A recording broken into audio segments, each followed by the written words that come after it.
First question comes from Luca. Your thoughts on DAO software? I've been recently testing out Aragon, and yesterday I met the Wetonomy guys. They all seem to bear great promise. When I think of what this can become in 5 to 10 years, it blows my mind. They appear to be early stage, so it's probably too early to use their software. Do you know of other similar projects? What's your general view on DAO software? I'm honestly not that up to date on the various software projects out there. I do know Aragon is a governance project for running DAOs, and I know that a bunch of other projects are using it in order to build governance into their own applications. And this is one of the interesting things that's happening in Ethereum, which is the maturation of these composable services, where people are building special purpose, single focus smart contracts to deliver a single service, and then those can be composed by other smart contracts into more complex services. So for example, there's stable coins that are decentralized and backed by a reserve of Ether. There's governance projects like Aragon. There's reputation projects, there's identity projects, et cetera, et cetera. And a lot of Ethereum projects are now creating these composable applications where they put together the best of breed of each one of these categories in order to build a new application. I'm very excited about DAO software, and I think I've said this quite a few times before. To me, governance and the DAO, if you like, or decentralized autonomous organizations, this concept of building organizations that are governed by the members or that have a degree of autonomy based on the rules in the smart contract or some mixture of autonomy and governance, I think this is the killer app for Ethereum. I think I've always thought that Ethereum primarily enables these rich governance applications. Now, it may produce other things too, but you know, a lot of the talk in Ethereum today is about decentralized finance. But if you look closely, I think a lot of the decentralized finance projects are more about governance than anything else. They're financial instruments built with decentralized governance. So very interesting stuff. The concept of a decentralized autonomous organization or any kind of decentralized organization, adhocracies or special purpose project-based collections of people who work together, or systems of software that set governance rules. All of these are fascinating topics. They're not mature yet, and that's one of the big caveats. You've got to recognize that in a fast-moving space, a lot of these projects are still experimenting. But you know, that's the interesting thing about this space. There's a lot of experimentation going on, and we learn a lot from each one of these experiments. So I'm trying to follow these as closely as possible and learn as much as possible about these projects. I'm looking forward to seeing more. Kevin asks, hi Andreas, what do you see as the biggest obstacles for DAOs, decentralized autonomous organizations, DAOs, right now? I'm particularly interested in solutions to the Sybil attack problem. To me, it seems like a practical solution to that problem will open the door to a lot of really interesting concepts like on-chain elections and universal basic income. Do you agree with the importance of this issue, and what other issues should new DAOs be focusing on? Great question. So the Sybil attack problem, which you can actually read up on by reading Sybil on Wikipedia, and it's spelled S-Y-B-I-L. The Sybil attack problem is a problem understood in distributed systems that predates Bitcoin.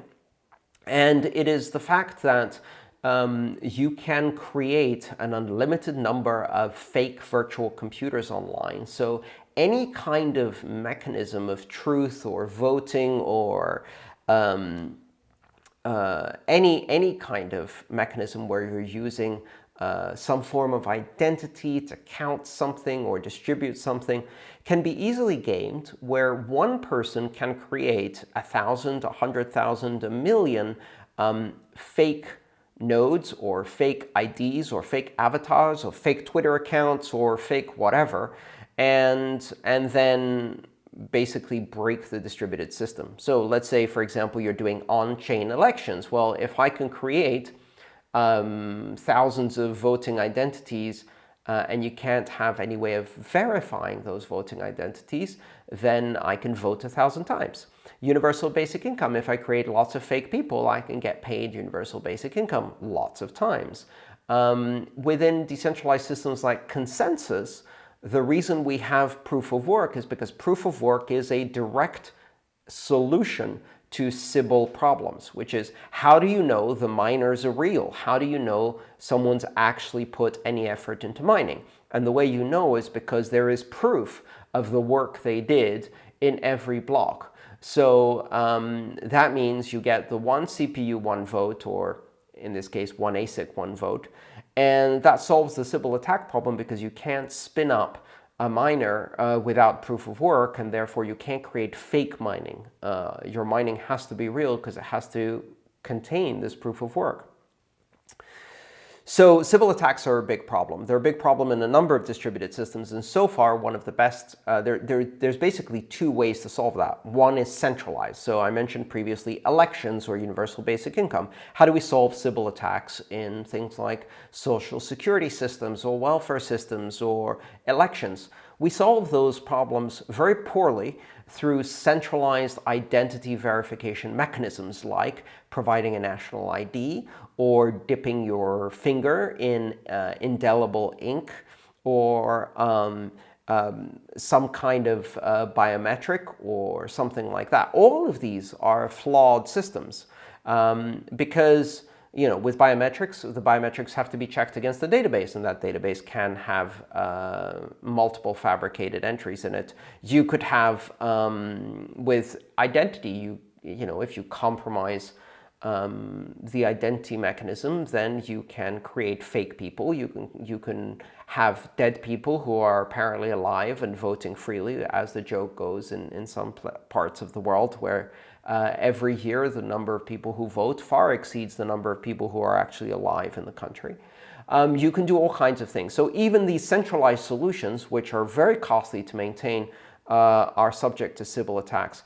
And of course, with decentralized solutions, it's even worse. If you can't see the other person, if you can't have any form of verification, and you don't want to use a centralized solution, then this problem becomes very, very difficult. I can spin up thousands of nodes on cloud servers to pretend to be doing things. If you want to do a vote or a poll or a survey on Twitter, or you want to troll people, it's very easy to spin up thousands of accounts and then vote thousands of times and skew the outcome of any survey, poll, voting mechanism or something like that. So that's one problem with the DAOs. Now, so how do you solve the Sybil attack? Interestingly enough, one way you solve it is proof of work. So theoretically, at least, you could have DAOs where in order to participate in the DAO, you would have to submit proof of work. I imagine basically an autonomous organization that's based on a decentralized system, some kind of network, that is used to do some kind of function, let's say payments. And in order to participate in this decentralized autonomous organization, you have to demonstrate proof of work through mining. Wait, I just described Bitcoin. Well, Bitcoin is a DAO. So once you realize that Bitcoin is the DAO that solved the Sybil attack through proof of work, this all suddenly makes sense. We don't have other solutions for Sybil attacks. One other proposed solution is to use proof of stake. So if you put real money up, then it's difficult to fake having multiple participants, but at the same time, then it means $1, one vote. And $1, one vote is a system we used to have. It's called aristocracy. And it's not a very good system. In fact, it would go even worse. It would become a full-on plutocracy. And so, again, this is a difficult problem to solve. I think an equally difficult problem to solve with DAOs is the oracle problem, which you might find interesting. And the oracle problem is the fact that a lot of the most useful things you want to do require you to get information from outside the chain. And then how do you verify that that information is correct? And how do you make sure that incorrect information can't be injected into the DAO. That's a very difficult problem to solve. And of course, the kinds of platforms that are experimenting with this are extremely interesting. It's one of the reasons why I'm interested in Ethereum, is because it provides a platform for experimenting on exactly these questions and trying to find solutions on these questions that is happening at scale with real money at stake and adversarial conditions. And that's not really happening on any other chain.